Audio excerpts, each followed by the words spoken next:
वहां से रोज नए नारे आते हैं, रोज गिरते हैं, फिर दूसरा नारा आता है, लेकिन वहां एक नारा टिका हुआ है। उसके जवाब में आप लोग रोज नए नारे गिरा रहे हैं। तो कोई भी राजनीतिक विश्लेषक, छोटी भी शिव सैनिकों के लिए फतवा नहीं दे पाए, लेकिन उद्धव ठाकरे ने इतना बड़ा काम कर दिया कि उद्धव ठाकरे शिव सैनिक के हर उम्मीदवार के लिए वो मौलाना साहब का फतवा ले आए कि भाई इनको लिखनी नहीं, कल इनके अरे कौन नो मानी, किसका नो मानी, कौन?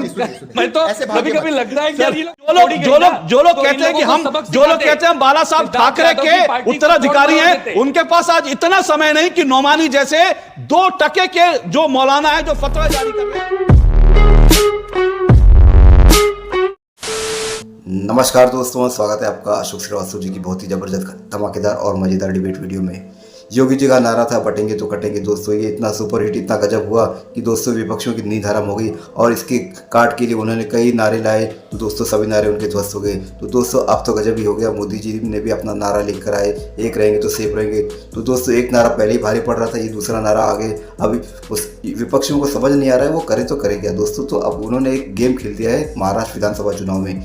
वहाँ के जो मुस्लिम संगठन है, जितने भी मुस्लिम धर्मगुरु है, अब वो मुस्लिमों को फतवा दे रहे हैं कि आप अपना एक मुश्त वोट MU को MVA जो मुस्लिम महाविकास आघाड़ी है इसको करिए, नहीं तो हम आपका हुक्का पानी बंद कर देंगे, आप पर कार्रवाई जो भी इनमें किया जाता है आप समझ जाइए। मैं इसके गहराई में नहीं जाना चाहता। तो दोस्तों अब यही बात चल रही है। तो दोस्तों इसी पर भी ये डिबेट हो रही है। डिबेट में आप देखोगे जो शिवसेना उद्धव गुट के जो ये प्रवक्ता आनंद दुबे बैठे हैं, उनका कहना है कि ये बीजेपी की तरफ से बैटिंग कर रहे हैं, ये जो भी फतवे आ रहे हैं ये बीजेपी वाले करवा रहे हैं। तो दोस्तों इन्होंने गजब बात कर दी। इस पर सिद्धार्थ यादव जी भी बड़े अच्छे से इनके मजे लेते हैं और अशोक श्रीवास्तव जी को तो आप जानते हैं उन्हें मौका चाहिए सुताई करने का, ये इनके अच्छे से मजे भी लेते हैं और आखिरी डिबेट खत्म होते होते उनकी सुताई भी अच्छे से कर देते हैं। तो दोस्तों डिबेट पूरा देखिए, आनंद दुबे की कसम खाकर कहता हूँ डिबेट आपको बहुत ही मजा आएगा। तो चलिए शुरू करते हैं डिबेट वीडियो, लेट्स स्टार्ट। बहुत दिन हो गए हैं, मजा नहीं आ रहा है। अभी मजा आएगा ना, भिड़ो पिक्चर चालू करो बे। मेरा मन कह रहा है, जितना मैंने राजनीति को कवर किया है, मेरा मन कह रहा है कि अगर आज बाला साहब होते तो एक हैं तो सेफ हैं। आज बाला साहब इस नारे को लेकर के आज मुझे लगता है वो इतना खुश होते और वो कहते कि ये सही नारा है जिसकी इस देश में आवश्यकता थी। अब इस नारे को लेकर मजाक बनाया जा रहा है और बाला साहब ठाकरे की विरासत पर राजनीति करने वाली पार्टी जो है उसको इस नारे से तकलीफ हो रही है। क्या आप लोग फंस गए हैं इस नारे ने? क्या इस नारे ने आप लोगों को बैकफुट पर डाल दिया? जब ये शो शुरू हो रहा था तो आपने कहा कि भारतीय जनता पार्टी के नारे से बटेंगे तो कटेंगे से पूरा कांग्रेस और पूरा विपक्ष डर गया है। हाँ, हम लोग डर गए, हम लोग बहुत डरे हुए हैं, बहुत सहमे हुए हैं।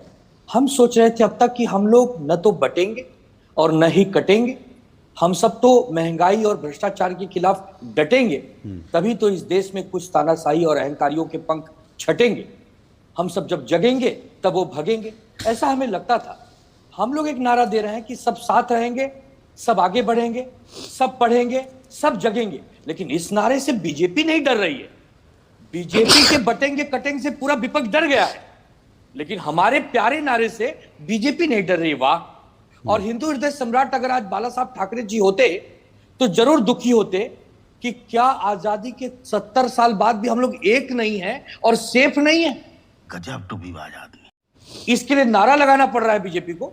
आनंद दुबे जी, जिहादी है मुसलमान। आनंद दुबे जी, आज आप राहुल गांधी की भाषा बोल रहे हैं, वो ठीक है, बोलना भी चाहिए। अब आपका जो पूरा का पूरा जो ये आपका नजरिया होगा, मेरा नजरिया एग्जैक्टली बिल्कुल मेरा नजरिया ही है। करता हूं लोकतंत्र। आनंद दुबे जी, मेरा नजरिया ही है, मेरी सोच ही है, इसीलिए मैं सवाल उठा रहा हूं। आप इससे सहमत हो सकते हैं, असहमत हो सकते हैं। वैसे मैं एक बात ये भी बता दूं, मैंने ये नहीं कहा डर गए हैं आप लोग, मैंने कहा कि आप लोग बैकफुट पर हैं। और ये कौन, ये तो पूरा देश जानता है। आप हो सकता है मेरी बात से असहमत हो, वो आपको पूरा अधिकार है। आपको लगता हो सकता है 23 तारीख को शाम को जब नतीजे आए और हम सरकार बना दें तब ये नारा फेल हो जाएगा, तब आप कहेंगे कि वो लोग डर गए। इस नारे को जनता ने नकार दिया। मैं तो कह रहा हूं एग्जैक्टली, मैंने तो कहा शुरू में ही कहा कि ये तो 23 तारीख को टेस्ट होगा कि ये नारा जो है किस हद तक। लेकिन अगर विपक्ष जो है इस नारे के जवाब में, अगर वो राहुल गांधी अपनी संविधान की लाल किताब छोड़कर तिजोरी लेकर आ रहे हैं और अगर अखिलेश यादव आए दिन उसके जवाब में नए नए नारे, समाजवादी पार्टी के दफ्तर के बाद रोज इसके जवाब में एक नया नारा, और 2 दिन वो नारा चलता है, फिर वो गिर जाता है, फिर दूसरे दिन बाद नया नारा आता है। लेकिन वहां से मेरी बात पूरी हो जाए,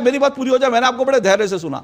वहां से रोज नए नारे आते हैं, रोज गिरते हैं, फिर दूसरा नारा आता है, लेकिन वहां एक नारा टिका हुआ है, उसके जवाब में आप लोग रोज नए नारे गिना रहे हैं। तो कोई भी राजनीतिक विश्लेषक, छोड़ दीजिए मेरी बात, दुनिया में किसी भी राजनीतिक विश्लेषक से पूछेंगे तो वो यही कहेगा कि इस नारे ने आप लोगों को बैकफुट पे ला दिया। लेकिन आप लोग ठीक है, और आज राजनीतिक लड़ाई लड़ रहे हैं, आप लोग क्यों मानेंगे? और आपको मानना भी नहीं चाहिए। जब तक एक एक वोट ना गिर जाए आप लोगों को बैकफुट पे मानना भी नहीं चाहिए। लेकिन मेरा सवाल है कि आपको एक रहेंगे, सेफ रहेंगे, इससे दिक्कत क्या है? और आप अगर कह रहे और आप अगर कह रहे संविधान में सबको दिया है, तो संविधान में तो फतवे का जिक्र नहीं था कि संविधान में फतवे दिए जाए। मैं तो आप लोगों को इस बात की बधाई देता हूं सर कि बाला साहब ठाकरे जो नहीं कर पाए वो उद्धव ठाकरे जी ने कर दिखाया। क्योंकि बाला साहब ठाकरे अपनी जिंदगी में कभी भी शिव सैनिकों के लिए फतवा नहीं दे पाए, लेकिन उद्धव ठाकरे ने इतना बड़ा काम कर दिया कि उद्धव ठाकरे शिव सैनिक के हर उम्मीदवार के लिए वो मौलाना साहब का फतवा ले आए कि भाई शिव सैनिकों के लिए। इसके लिए आपको बधाई देता हूं सर।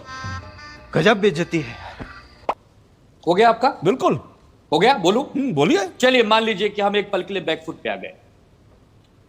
आप एक बात बताइए, अजीत दादा पवार और पंकजा मुंडे का नाम सुना है आपने? बिल्कुल सुना है। वो लोग क्या कह रहे हैं इस बिल्कुल। कटेंगे कटेंगे नारे पर? क्या कह रहे हैं जरा वो बताइए। बिल्कुल बिल्कुल उन्होंने विरोध किया, उन्होंने विरोध किया। अच्छा अच्छा, हाँ। जहां आपस में एक गठबंधन में सब लोग एक साथ नहीं है, जहां अंतर कलह चरम पर है, वहां की बात नहीं हो रही है। और किस नोमानी से हमने फतवा जारी करने को कहा? अरे उन्होंने आपके सारे उम्मीदवारों के लिए फतवा जारी किया है। हमने उसने आपके सारे 280 उम्मीदवारों के लिए फतवा जारी किया है। नोमानी बीजेपी का आदमी हो सकता है। अच्छा, हमें क्या पता, हमें क्या पता सोची, हो सकता है बीजेपी ने करवाया हो, हम तो किसी बढ़िया, नोमानी को नहीं बहुत जानते। बढ़िया, ओके। बार बार झूठ बोलो। कौन नोमानी? ठीक, आई डोंट नो। ठीक ठीक ठीक ठीक, कौन नोमानी? ऐसा नहीं करना चाहिए। अच्छी बात हमें आप हिंदू विरोधी मत बनाइए। हम लोग बहुत बड़े Hindu, I am a mad mad mad Hindu, गर्व से कौन हिंदू है। दुबे जी कह रहे हैं नोमानी आपका आदमी है, आप लोगों ने पूरा पूरा के फतवा जो है इन लोगों के पक्ष में निकलवा दिया। नोमानी साहब आपके इतने बड़े वो खैर खाए हैं। देखिए कमाल की बात है अशोक जी, फतवा निकाला इनके पक्ष में, पत्र निकाला इनके पक्ष में। आदमी हमारा था तो एक पत्र आप निकाल दो दुबे जी, कह दो कि जो समर्थन नोमानी जी ने दिया है हम इसको खारिज करते हैं, हमें उनका समर्थन नहीं चाहिए। एक मिनट करके, हाँ, एक पत्र में लिख दो ना दुबे जी, आप एक पत्र में लिख करके दे दो कि ये जो मांगे हैं नोमानी जी की, ये जो आईओएमएल की मांगे हैं, इनको हम मना करते हैं। अब ये कह रहे हैं I am a mad mad mad Hindu, और बाबा साहब भीमराव अम्बेडकर जी का नाम ले रहे थे कि जो संविधान में सबको अधिकार देकर के गई। आईयूएमएल ने 17 मांगे निकाल करके आपसे कंडीशनल सपोर्ट मांगा, और उस मांगों में लिख दिया कि 10% का रिजर्वेशन मुसलमानों को दो, आप 1000 करोड़ रुपए वक्फ के बोर्ड को दो, आप मुसलमानों को पुलिस में ज्यादा भर्ती करो, मुसलमान दंगाइयों को 2012 से 24 के बीच में जो जेल गए हैं उनको बाहर छोड़ दो। आप चुप हैं, आप चुप हैं। वो आपको समर्थन दे रहे हैं इस आधार पर। अरे आप कह दीजिए ऐसी मांगे करने वाला व्यक्ति ये अनकॉन्स्टिट्यूशनल है, कानून के खिलाफ है, हम इनका विरोध करते हैं, हम इनका वोट नहीं बहुत ठीक कहा आनंद जी। आपके पास एक ऑप्शन है कि आप लोग चिट्ठी जारी करके कहें कि हमें भैया नोमानी और उनके फतवे की जरूरत नहीं है, हम जनता के लिए काम कर रहे हैं, जनता के साथ है, हमें किसी फतवे। क्या आपकी पार्टी की तरफ से ऐसा कोई चिट्ठी निकली है अभी तक? क्या ये फंस गया। पहले तो अशोक जी बड़ा हास्यास्पद है, आप लोग तो इतने वरिष्ठ पत्रकार हैं, ये सिद्धार्थ यादव जी तो बीजेपी के राष्ट्रीय प्रवक्ता है। इस लोकतांत्रिक प्रक्रिया में अगर कोई नोमानी नाम का एक अपने आप को अगर इस्लामिक गुरु या धर्म गुरु जो भी कहता हूं, उसने अगर चिट्ठी लिख के दी है, तो अब उसके खिलाफ हम एक चिट्ठी लिखे कि नहीं भैया अगर आपने हमारे लिए चिट्ठी लिखी है तो आपके समर्थन की कोई आवश्यकता नहीं।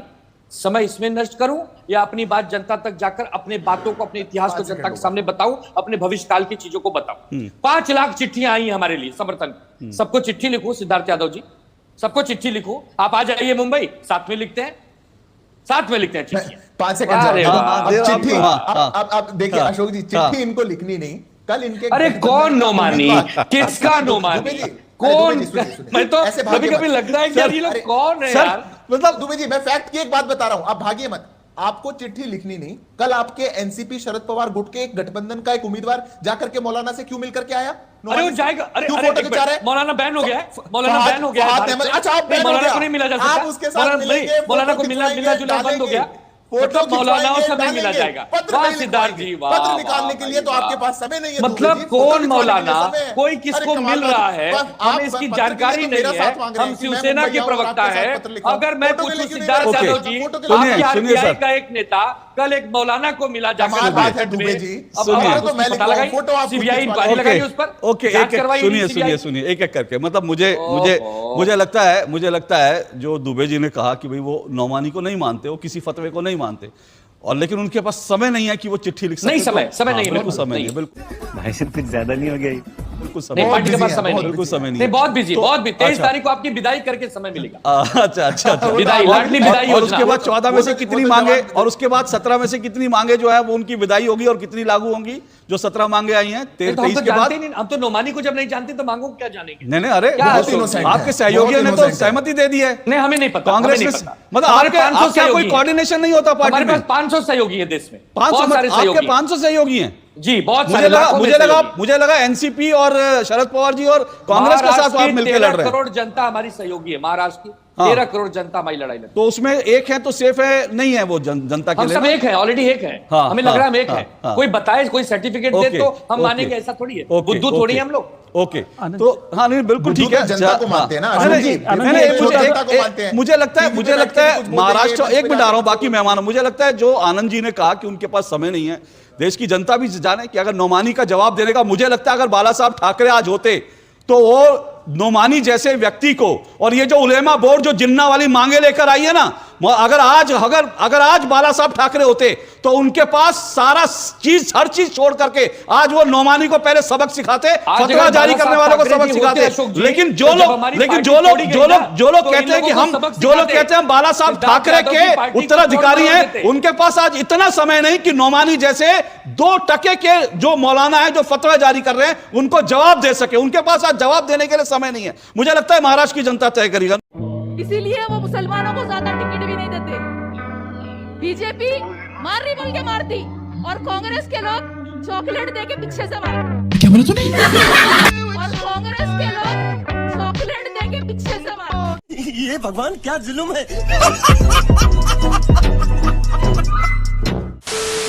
तो दोस्तों डिबेट हो गई खत्म, वीडियो होगी पूरी। उम्मीद करता हूँ दोस्तों ये डिबेट वीडियो आपको पसंद आई होगी। तो मैंने मजाक में ही कहा था दोस्तों आनंद दुबे की कसम लेकर, इसके लिए मुझे क्षमा कर दीजिए। अगर डिबेट आपको पसंद नहीं आए तो बेचारे उनको न जाने क्या हो जाए, तो दोस्तों इसलिए मैं क्षमा चाहता हूँ। आनंद दुबे की कसम मैं नहीं खाता हूँ। अगर डिबेट वीडियो आपको पसंद आई तो एक आध कमेंट और लाइक सब्सक्राइब करते जरूर जाओगे। मिलता हूँ मैं आपसे अगली वीडियो में, तब तक के लिए जय हिंद, वंदे मातरम।